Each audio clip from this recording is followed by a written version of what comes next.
Selamat pagi, Eka. Kali ini kita mau pergi ke Istanbul ya. Nanti ikutin keseruan kita ngapain aja di Istanbul. Karena kita mau naik kapal ceritanya. Mau lihat kota melalui kapal pesiar gitu. Bukan kapal pesiar, apa sih boat ya? Harusnya boat. Kapal gitulah. Oke, ikutin ya keseruan kita. Siap. Kita lagi ada di airport Istanbul. Kita lagi mau naik metro, habis itu naik taksi.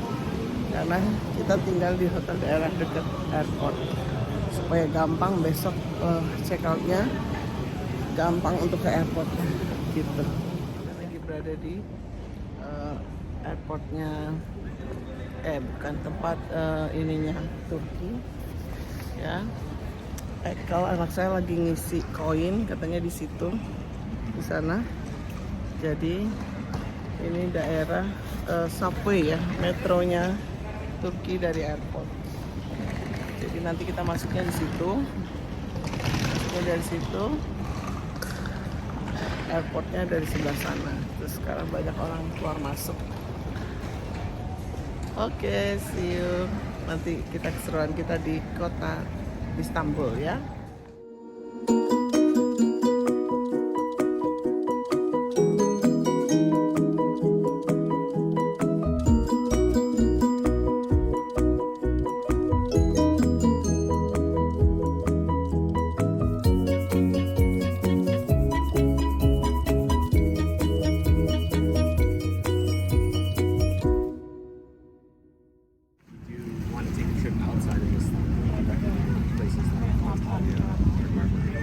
Kali ini saya lagi ada di boat.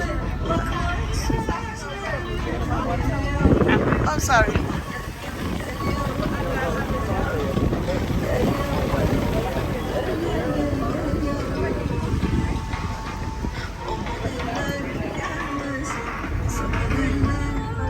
Sekarang saya lagi ada di boat sama Eka.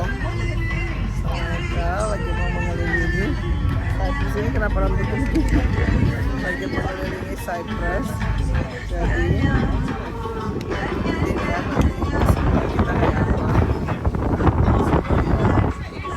kita ada jalan.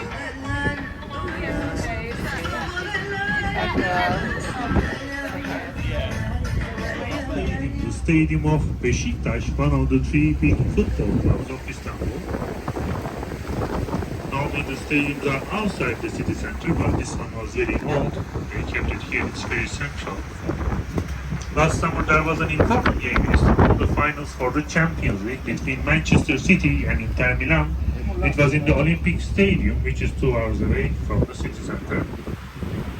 There's a game today at 7 o'clock in this stadium, so after the tour I recommend you to get out of here as soon as possible, because all the traffic here will be locked.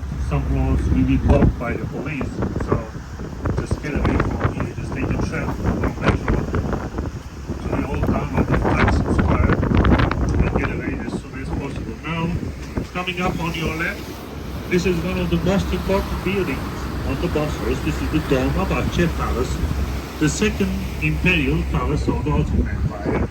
The first one was the Topkapi Palace in the old town, and the sultans lived there for 400 years. Then a more modern sultan, Sultan Abdülmecid, founded a palace on the Bosphorus here. In the 1850s, he ordered to build this one with the last 6 Ottoman sultans, and also the founder of Turkish Republic, Mustafa Kemal Atatürk, lived and died here. There are 248 rooms in total in the palace, and the tall part in the middle is just one big hall, and the world's heaviest crystal chandelier is inside. All it weighs 4.9 tons. There are many stuff from all over the world, and is next to the Ottoman Empire, so it's a rich palace.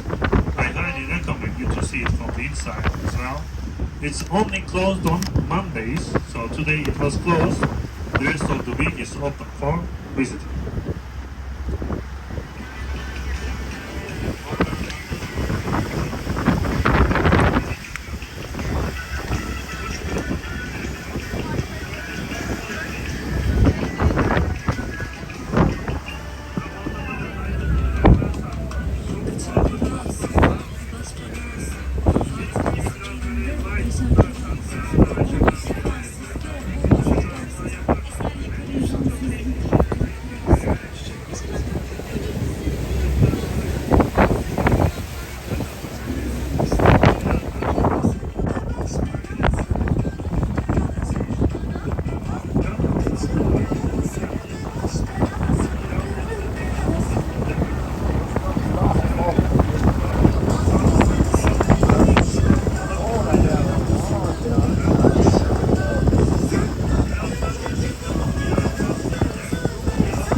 luxury hotels on the Bosphorus.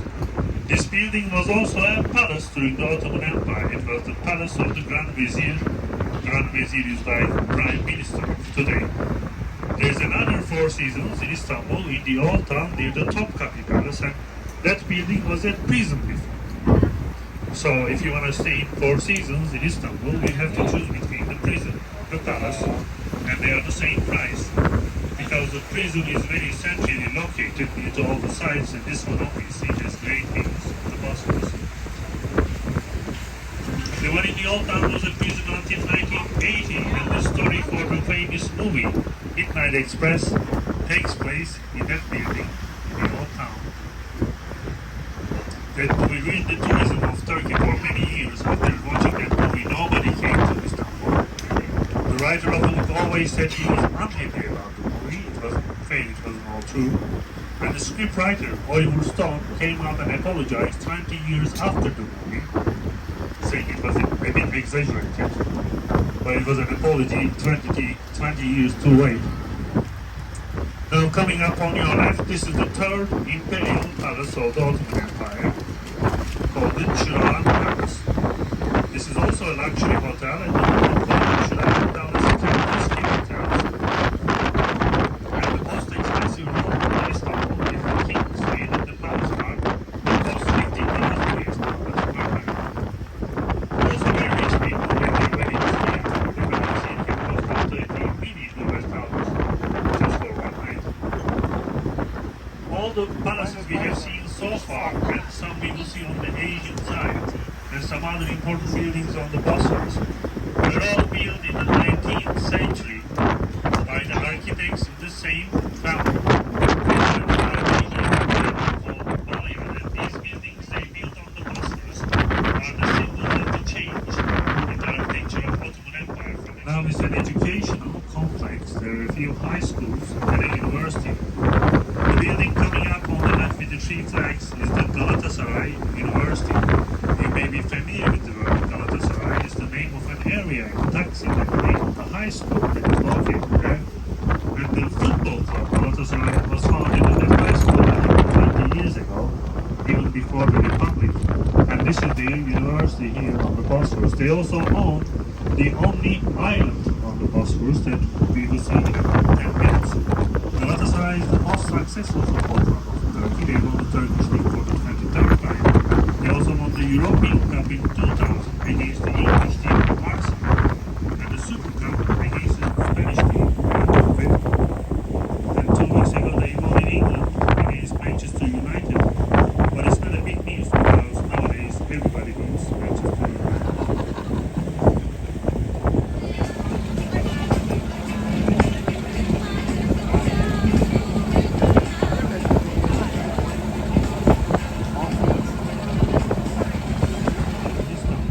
The Ortaköy Mosque right on the Bosphorus by the first bridge. Again by the Balyan family from the 19th century. This is a Baroque style mosque. Very different than the classical Ottoman style mosque we have seen in the old town. Ortaköy is also famous among the locals with its cafes and restaurants around the bridges on as well. But we won't be seeing the third one because it's very far near the Black Sea. Other than the three bridges, there are two tunnels underneath the Bosphorus. One for the cars and the other one for metro trains. But always the best way to get across is a ferry. You are there in just 10 minutes. During the rush hours from one side of this bridge to the other side, it takes more than an hour. So you don't want to get stuck on the bridges if you have a flight to catch. And it's not allowed to walk on the bridges, it's just for the cars. Because many years ago this was the most popular location to commit suicide. This is why it's not allowed to walk on the bridges anymore. And if you look at your right next to the bridge on the Asian side, you can see the tallest building in Istanbul, 370 meters. This is the new telecommunication tower used for TV and radio signals. And up top there's a restaurant with 360 views of the city.